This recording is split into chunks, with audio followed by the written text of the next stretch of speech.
और अब हम कक्षा 7 विज्ञान का पाठ 1 पादपों में पोषण सुनेंगे। डाइट उदयपुर के निर्देशन में इस पाठ का आलेखन किया गया है अनीता त्यागी जी द्वारा और समीक्षा की है गीता सिंह जी ने। आओ पाठ सुनते हैं।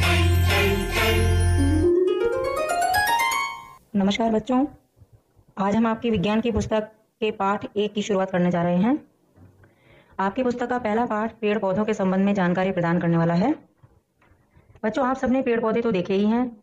आप सब उनकी छाया में रोज खेलते हो, उनसे फल सब्जियां आदि तोड़कर लाते हो ना। तो क्या आपने कभी सोचा कि इन पेड़ पौधों को भोजन देता कौन है? आज बच्चों हम इसी बारे में बात करेंगे कि पेड़ पौधे अपना भोजन कैसे बनाते हैं। ये फल और सब्जियां जो हम पादपों से प्राप्त करते हैं वे उनके द्वारा बनती कैसे हैं। बच्चों, पादपों द्वारा अपने लिए भोजन उत्पादन करना पोषण कहलाता है। कोई भी सजीव जो अपने लिए भोजन ग्रहण करता है, भोजन प्राप्त करता है, इस क्रिया को पोषण कहते हैं। पादप अपने लिए पोषण का उत्पादन स्वयं ही करते हैं, अर्थात वे अपने लिए जो भी खाना पीना उन्हें चाहिए होता है वो उसका निर्माण खुद ही करते हैं। तो प्रत्येक प्राणी द्वारा भोजन के रूप में पोषक पदार्थ ग्रहण करने की इस क्रिया को पोषण कहते हैं। समझ गए ना बच्चों? ये आवश्यक नहीं है कि सभी पादप अपना भोजन स्वयं ही उत्पादन करते हों। अतः भोजन बनाने की विधियों के आधार पर पादप 2 प्रकार के होते हैं। पहला प्रकार है स्वपोषी, अर्थात जो अपना भोजन स्वयं ही बनाते हैं, स्वयं ही निर्माण करते हैं। और दूसरा प्रकार है विषमपोषी, अर्थात वे पादप जो अपना भोजन स्वयं निर्माण नहीं करके किसी अन्य स्रोत से अपना भोजन प्राप्त करते हों। तो चलो पहले हम यह जानते हैं कि स्वपोषी पादप क्या होते हैं और यह अपना भोजन स्वयं किस प्रकार बनाते हैं। बच्चों, आप सबने वृक्षों, पौधों, कुछ बेलों आदि की पत्तियों का रंग देखा होगा। देखा है ना, कैसा हरा हरा होता है। यही हरी हरी पत्तियां पौधों के द्वारा भोजन बनाने की फैक्ट्रियां होती हैं।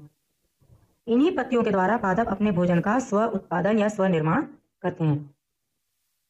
परंतु बच्चों, भोजन निर्माण के लिए इन फैक्ट्रियों में जो कच्चा माल होता है, अर्थात वे पदार्थ जो भोजन निर्माण के लिए आवश्यक होते हैं, वे पत्तियों को कैसे प्राप्त होते हैं मैं बताती हूँ, ध्यान से सुनना। भोजन बनाने के लिए कच्चे माल के रूप में पत्तियों को जल तथा उसमें घुलित खनिज लवण, कार्बन डाइऑक्साइड गैस तथा सूर्य के प्रकाश की आवश्यकता होती है। सूर्य के प्रकाश से पत्तियों को कार्य करने के लिए ऊर्जा की उपलब्धता होती है। जल का अवशोषण जड़ें भूमि से करती हैं और इसी जल में खनिज लवण घुले रहते हैं। जड़ों द्वारा सोखा गया यह जल तने से होता हुआ वाहिकाओं द्वारा पत्तियों तक पहुंच जाता है। वाहिकाएं क्या होती हैं बच्चों? वाहिकाएं एक तरह की पतली पाइपलाइन होती है जो जड़ों से लेकर तनियों में से होते हुए शाखाओं और पत्तियों तक फैली होती है। इन्हीं वाहिकाओं के द्वारा जड़ों द्वारा सोखा गया जल और खनिज लवण शाखाओं और पत्तियों को उपलब्ध होता है। दूसरा जो कच्चा मटेरियल है या कच्चा पदार्थ है वो है कार्बन डाइऑक्साइड, जो कि वायुमंडल में प्रचुर मात्रा में उपलब्ध होती है। इस कार्बन डाइऑक्साइड को पत्तियां अपने ऊपर उपस्थित सूक्ष्म छिद्र, जिन्हें कि हम विज्ञान की भाषा में रंध्र कहते हैं, उनसे सोख कर अपने अंदर ग्रहण कर लेती हैं, जो कि पौधों द्वारा भोजन निर्माण के लिए अति आवश्यक कच्चा सामान होती है। सूर्य की ऊर्जा सूर्य से पत्तियों को आसानी से उपलब्ध हो जाती है। इस प्रकार सूर्य की ऊर्जा को लेकर पत्तियां समस्त सामग्री से अपना भोजन बनाती हैं। इस प्रक्रिया में क्या होता है बच्चों? भोजन बनाने के लिए पत्तियों में उपस्थित हरे रंग का जो वर्णक होता है, जिसे हम क्लोरोफिल कहते हैं, वो भोजन निर्माण में आवश्यक रूप से भाग लेता है। यदि पत्तियों में क्लोरोफिल नहीं होगा तो भोजन निर्माण भी नहीं होगा। ऐसा क्यों होता है? क्योंकि यह क्लोरोफिल नाम का हरा वर्णक ही सूर्य की ऊर्जा को पकड़कर ग्रहण कर जल और कार्बन डाइऑक्साइड गैस पर क्रिया करता है और खाद्य सामग्री बनाता है। तो इसलिए स्पष्ट है कि यदि क्लोरोफिल नाम का वर्णक नहीं होता तो भोजन निर्माण की ये फैक्ट्री भी बंद हो जाती है। तो बच्चों, समझ में आया ना कि पादप अपना भोजन स्वयं कैसे बनाते हैं।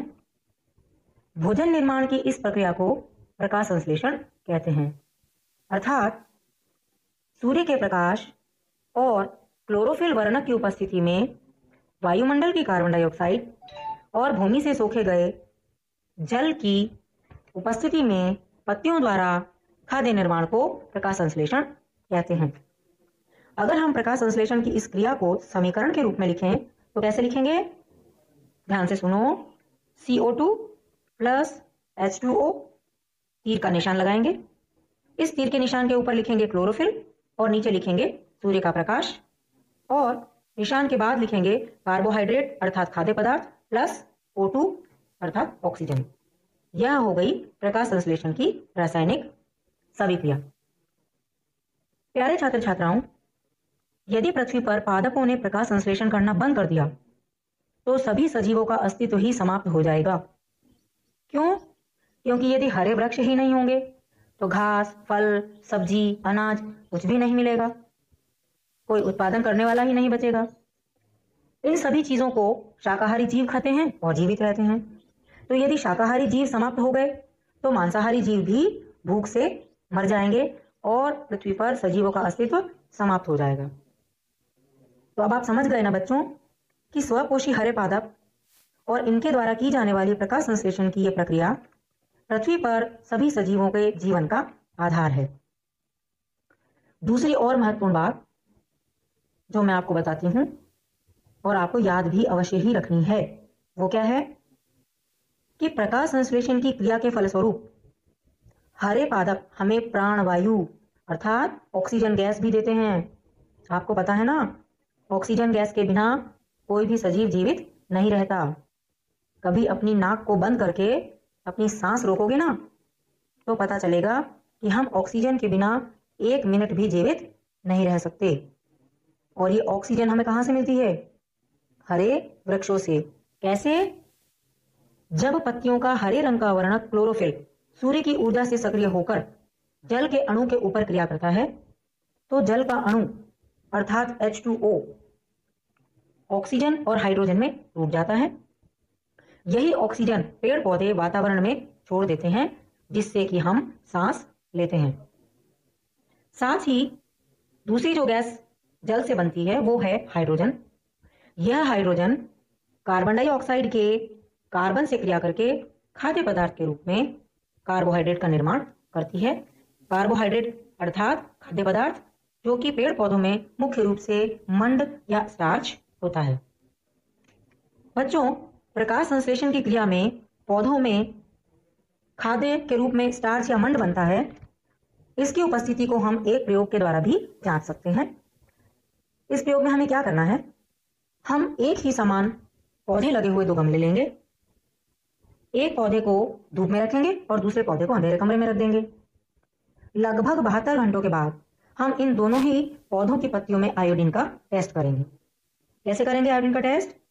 कि पौधों की पत्तियों पर आयोडीन का घोल डालेंगे तो हम देखते हैं कि जिस पौधे को हमने आयोडीन टेस्ट के पहले धूप में रखा था उसकी पत्तियों पर डालने पर आयोडीन का रंग गहरा नीला या कुछ काले से मिलता जुलता हो जाता है, परंतु जो पौधा अंधेरे में रखा हुआ था उसकी पत्तियों पर आयोडीन डालने से भी आयोडीन का रंग गहरा काला नहीं होता है, अर्थात आयोडीन का रंग बिल्कुल भी नहीं बदलता है। इस बात से बिल्कुल स्पष्ट है कि सूर्य के प्रकाश की उपस्थिति में पौधों की पत्तियों ने प्रकाश संश्लेषण के द्वारा स्टार्च या मंड का निर्माण किया जिससे कि हमें आयोडीन का रंग बदलता हुआ दिखाई दिया। और जो पौधा अंधेरे में रखा हुआ था वहां पर चूंकि सूर्य का प्रकाश नहीं था इसलिए उन पौधों की पत्तियों ने भोजन निर्माण में स्टार्च का निर्माण नहीं किया। इस प्रकार हम देख सकते हैं कि सूर्य के प्रकाश की उपस्थिति में हरे पौधे की पत्तियां भोजन निर्माण का कार्य करती हैं। अच्छा बच्चों, पत्तियों के अलावा पादप के अन्य हरे भाग भी प्रकाश संश्लेषण कर सकते हैं, जैसे कि हरी शाखाएं या हरा तना आदि। आपने देखा होगा रेगिस्तानी पादप आते जाते आपने ठोर की बाढ़ देखी है और नागफनी का पौधा देखा है। ये दोनों ही रेगिस्तानी पादप हैं। इन पौधों के ऊपर आपने जो कांटे देखे हैं वो उनकी पत्तियां होती हैं। तो जब पत्तियां कांटों के रूप में बदल जाती हैं तो फिर इन पौधों के लिए भोजन निर्माण या प्रकाश संश्लेषण कौन करता है? प्यारे बच्चों, इन पौधों का जो तना होता है वो हरा हो जाता है और इस प्रकार तना प्रकाश संश्लेषण की क्रिया कर खाद्य निर्माण का कार्य करता है। कभी कभी कुछ पादपों की पत्तियों का रंग लाल या भूरा भी हो जाता है, जो कि आपने कहीं किसी बगीचे में या कहीं किसी गमले में लगी हुई देखी होंगी। ऐसा इसलिए होता है कि इनकी पत्तियों के क्लोरोफिल के हरे रंग को पत्तियों में उपस्थित अन्य वर्णकों के द्वारा ढक लिया जाता है, परंतु ढके हुए रूप में भी क्लोरोफिल उपस्थित होता है, इसलिए ये पत्तियां भी प्रकाश संश्लेषण की क्रिया करती हैं। अभी बहुत गर्मी पड़ रही है बच्चों, आप किसी टैंक या हौद में नहाने तो गए ही होंगे। आपने वहां हरे रंग की काई जमी हुई देखी होगी। काई क्या होती है? ये एक हरे रंग का शैवाल पादप है जो कि रुके हुए जल में उत्पन्न होता है।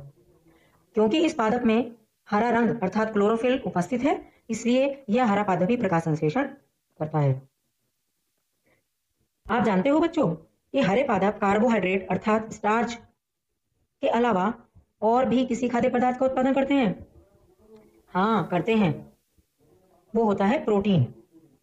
तो जैसे कार्बोहाइड्रेट की संरचना में सी, एच और ओ यानी कार्बन, हाइड्रोजन और ऑक्सीजन होते हैं, उसी प्रकार प्रोटीन की संरचना में कार्बन, हाइड्रोजन, ऑक्सीजन के अलावा नाइट्रोजन भी उपस्थित होता है और यह नाइट्रोजन पौधों को वायुमंडल की नाइट्रोजन से ही प्राप्त होता है। वायुमंडल में उपस्थित नाइट्रोजन गैस को पौधे सीधे रूप में प्राप्त नहीं कर सकते, ग्रहण नहीं कर सकते। इस कार्य के लिए वायुमंडल की नाइट्रोजन वर्षा के जल में घुलकर कुछ यौगिकों के रूप में भूमि में चली जाती है, या भूमि में उपस्थित कुछ प्रकार के जीवाणु होते हैं जो वायुमंडल की नाइट्रोजन को पकड़कर उसको नाइट्रोजन यौगिकों में बदलकर भूमि में उपलब्ध कराते हैं, जहां से कि पेड़ पौधे अपनी जड़ों के द्वारा नाइट्रोजन यौगिकों को सोखकर प्रोटीन निर्माण में उपयोग लेते हैं। ये सारी बात तो हुई बच्चों स्वपोषी पादपों की। स्वपोषी अर्थात प्रकाश संश्लेषण करने वाले पौधे। अब हम बात करते हैं विषमपोषी पादपों की। विषमपोषी पादप क्या होते हैं? विषमपोषी पादप वे पादप हैं जिनके अंदर प्रकाश संश्लेषण की क्रिया करने के लिए क्लोरोफिल अर्थात हरा वर्णक नहीं होता है और ये पौधे अपना पोषण किसी अन्य प्रकार से प्राप्त करते हैं। तो विषमपोषी जो पादप होते हैं वे परजीवी हो सकते हैं या मृतजीवी हो सकते हैं या इनका कोई और भी प्रकार हो सकता है। सबसे पहले हम परजीवी पादपों की बात करते हैं। परजीवी पादप वे होते हैं जो किसी परपोषी पादप के ऊपर उग जाते हैं, जो कि इसको पोषण प्रदान करता है। जैसे कि आपने अपने आसपास के पौधों पर पतली सी एक नली जैसी रचना चढ़ती हुई देखी होगी जिसका रंग हल्का पीला होता है। यह भी एक प्रकार का पादप है जिसे हम अमरबेल कहते हैं। क्योंकि इसके अंदर हरा वर्णक क्लोरोफिल नहीं है, इसलिए ये परपोषी पादप के ऊपर चढ़कर अपनी वृद्धि करती है और उस परपोषी से ही अपना पोषण प्राप्त करती है, इसलिए इसको हम एक परजीवी पादप कहते हैं। इसी प्रकार अन्य भी कई प्रकार के पादप होते हैं जो परपोषी पादपों के ऊपर उगकर अपना पोषण प्राप्त करते हैं और इसलिए इनको परजीवी पादप कहते हैं। दूसरे प्रकार के पादप ऐसे होते हैं जो सड़े गले या मृत पदार्थों से अपना पोषण प्राप्त करते हैं। क्यों? क्योंकि इनका रंग हरा नहीं होता और इनमें भी क्लोरोफिल का अभाव है, जिसके कारण ये प्रकाश संश्लेषण द्वारा अपना भोजन स्वयं नहीं बना पाते। इसका सबसे सरल उदाहरण आप लोगों ने अपने दैनिक जीवन में अवश्य ही देखा होगा बच्चों। कभी कभी हम किसी खाने पीने की वस्तु को कहीं रखकर भूल जाते हैं या किसी डिब्बे में रखकर भूल जाते हैं, या बारिश के दिनों में जब नमी होती है तो भी लकड़ी, चमड़ा आदि पदार्थ जब सड़ने लगते हैं तो उनके ऊपर एक सफेद रंग का जाल जैसा आकार की रचना उत्पन्न हो जाती है। वो संरचना जो है वो एक सजीव पादप है जिसको कि हम कवक या फफूंदी कहते हैं। ये सभी सड़े गले या मृत पदार्थों के ऊपर लग जाती है। तो यह जो कवक पादप है यह मृतजीवी पादप कहलाता है, क्योंकि यह सड़े गले मृत पदार्थों से अपना पोषण प्राप्त करता है। तो अब आप समझ गए कि मृतजीवी पादप क्या होते हैं, जिनके अंदर पर्णहरित नहीं हो और वो सड़े गले मृत पदार्थों से अपना पोषण प्राप्त करें, उन्हें मृतजीवी पादप कहते हैं। और इसका उदाहरण है कवक या फफूंदी। बच्चों एक और प्रकार के पादप के बारे में बताती हूँ, जो कि अपनी वायुमंडल से नाइट्रोजन की पूर्ति करने के लिए किस प्रकार नाइट्रोजन ग्रहण करता है। इसकी पत्ती का कुछ भाग घड़े के आकार में परिवर्तित हो जाता है और ये वायुमंडल में उड़ने वाले कीटों को अपने पास आने पर उन्हें पकड़कर अपने अंदर बंद कर लेता है और इसके अंदर पाए जाने वाले पाचक रस उस कीट का पाचन करके उसके अंदर उपस्थित नाइट्रोजन को अपने नाइट्रोजन की आवश्यकता की पूर्ति के लिए उपयोग में लेते हैं। इस प्रकार के पादप क्या कहलाते हैं? घट पादप। जिनकी की पत्ती का कुछ भाग घड़े के रूप में परिवर्तित हो जाता है, वे घट पादप कहलाते हैं। इसका चित्र आप अपनी पुस्तक में देख सकते हो कि घट पादप में किस प्रकार का घट पत्ती से बन जाता है। तो ये घट पादप भी विषम पोषी पादपों में ही आते हैं। ये हो गई विषम पोषी पादपों की बात। अच्छा बच्चों, मैं आपको एक बात और बताना चाहती हूँ कि जैसे कि हमारे घर में घर चलाने के लिए हमारे पिताजी बाहर से भोजन के लिए पैसे कमा कर लाते हैं और हमारी माताजी घर में भोजन बनाती हैं और दोनों मिलजुल कर हमारा घर चलाते हैं, उसी प्रकार कुछ प्रकार के पादप भी आपस में एक दूसरे का सहयोग करके अपना जीवन यापन करते हैं और इस प्रकार के जीवन यापन को सहजीवन कहते हैं। इसमें दो प्रकार के पादपों का आपस में संबंध होता है। दोनों ही पादप मिलजुल कर एक दूसरे की आवश्यकताओं की पूर्ति करते हैं और सहजीवन यापन करते हैं। इसका सबसे प्रमुख उदाहरण होता है लाइकेन। इनमें एक शैवाल होता है जो कि हरा होने के कारण प्रकाश संश्लेषण करता है और दूसरा कवक होता है जिसमें कि प्रकाश संश्लेषण का अभाव होता है, तो वह पर्णहरित का अभाव होता है, तो वह प्रकाश संश्लेषण तो नहीं कर पाता, परंतु वह भूमि से जल और खनिज लवण हरे पादप शैवाल को उपलब्ध कराकर दोनों मिलकर सहजीवन से अपना जीवन यापन करते हैं। इसी प्रकार कुछ प्रकार के जीवाणु होते हैं जो कि भूमि को वायुमंडल की नाइट्रोजन उपलब्ध कराते हैं और ये जीवाणु बदले में पौधे से अपने लिए पोषण प्राप्त करते हैं और ये दोनों भी मिलजुल कर सहजीवन यापन करते हैं। तो ये जो जीवाणु हैं, इनका एक सबसे प्रमुख उदाहरण मैं आपको बताना चाहती हूँ। ये होता है राइजोबियम जीवाणु, जो कि मटर कुल के पौधों की जड़ों में पाया जाता है। अब कभी जब मूंगफली की फसल आप देखो तो आप एक मूंगफली के पौधे को उखाड़ कर देखना, उसकी जड़ में छोटी छोटी गांठें होती हैं। इन्हीं गांठों में यह राइजोबियम नाम का जीवाणु पाया जाता है, जो कि वायुमंडल की नाइट्रोजन को पकड़कर नाइट्रेट में बदल देता है और भूमि में पौधे के लिए उपलब्ध कराता है और पौधे को नाइट्रोजन की कमी नहीं रहती और बदले में यह जीवाणु पौधे से अपने लिए पोषण प्राप्त करता है। इस प्रकार हमने ये जाना कि पौधे अपना भोजन किस प्रकार प्राप्त करते हैं, अपना पोषण किस प्रकार प्राप्त करते हैं और हमें पौधों से मिलने वाली ये समस्त फल, सब्जी, अनाज, दालें, ये हमें किस प्रकार पौधों से मिलती है। आशा है आज का पाठ आपको अच्छी तरह समझ में आ गया होगा। बाकी की बात अगले प्रसारण में करेंगे। आज के लिए इतना ही। नमस्कार। बच्चों, आज विज्ञान की कक्षा में हमने प्रकाश संश्लेषण को समझा, जिसे अंग्रेजी में फोटोसिंथेसिस भी कहते हैं। तो बताओ, कुछ पेड़ मर क्यों जाते हैं? अच्छा बच्चों, आज हम क्लोरोफिल पेंटिंग करेंगे। इसके लिए आप कुछ पत्ते लेना और एक पेड़ बनाना और पत्ती को उस पेड़ में रगड़ना और देखना कैसा रंग आता है। इस पाठ को खुद पढ़ने का प्रयास करना और खुद समझना कि पेड़ कैसे बढ़ता है, पेड़ को खाना कहाँ से मिलता है।